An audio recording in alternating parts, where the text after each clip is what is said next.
Hello, Ederson Oliveira here for the Solo Coder. Today I'll be talking about scope creep.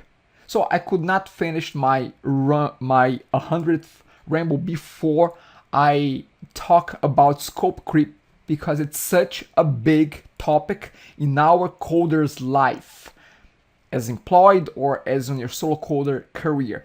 Now, let me start by saying that this is just a reality. Scope creep is there, and there is not really a good and perfect way to avoid that. You can iron everything under a contract, all the terms, all the deliverables that you need to do for that client, but scope creep is just a part of life. You have to actually embrace it. Now, let me start by mentioning a few things that it could help to avoid too much scope creep.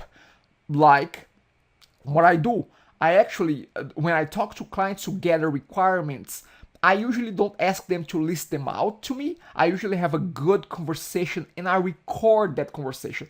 Not because I want to throw that back at them later on, but because I want to go through the conversation again and again to document the important point, actually to document all the points that the client have raised during our meeting. I usually try to do that via GoToMeeting because we can have a face-to-face or we can share screens as well. So I record everything, convert to MP3, and I actually share that with the client. So we try to get to the same, try to be in sync. Now, this is one aspect that I try to do. Some other people will put everything under contract. I'm not a big fan of contract, although I'll be talking to my good friend David Poindexter about contracts because he used that in his business. But bottom line is, let's come back here to the scope creep part. So you can try everything to avoid that. If you are doing hourly rate type of work, hourly, that is less of an issue because then you just add extra hours there. That's it. Now, even if you are doing hourly work, I would highly recommend that you mention that, hey, this is beyond the initial scope, but that's okay.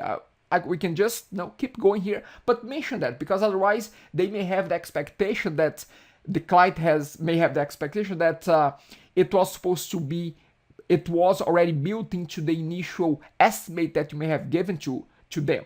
Now, if you are doing fixed pricing, you are worked on valued price, so create a lot of extra buffer there to make sure that you can handle some level of scope creep without bugging the client too much. Now, by bugging, I mean try to charge more or actually charge more. Allow for a little bit of scope creep to go on because you need to be flexible as well. You need you don't want to come across as a jerk to your clients. I understand that there are limits, but incorporate a little bit of scope creep into your estimate, into your fixed price. Now, I also recommend that you mention that although you are delivering those extra things, that extra button, but that is beyond the scope. Now, you are including that as, because you are, a good developer, a good guy, you are just including that. But mention to them so they get accustomed to you saying, hey, this is beyond the scope, or this is not beyond the scope. They get used to that because at some point, if they go too far, if they push too much, you have to charge extra. That's it. So you need to build that expectation that eventually those extra things will be charged extra if you are doing fixed price projects. Now, I'm a big fan of delivering more than what you're paid for. In a relationship, give 51%, receive 49%. Give more than what you get. This is very applicable to scope creep because scope creep, you are delivering more than what you promised before. That's if you are accepting that scope creep. Now again, there are limits to it, but deliver more than what you're paid for because that's where the true value from you to the client will come from. Now, not only that, but getting project done on time and everything else because of course scope creep will impact on project timelines as well, and you have to make that clear too. So there is a time aspect of scope creep and there's the money aspect of scope creep.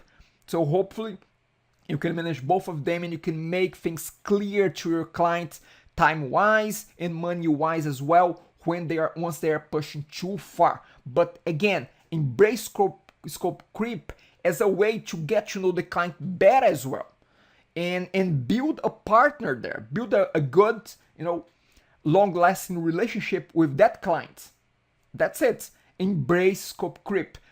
Try to avoid, but you won't be able to, let me tell you up front, you won't be able to avoid scope creep. It's just a fact of your life, of the type of work that you decided to do. Embrace it, make the best out of it.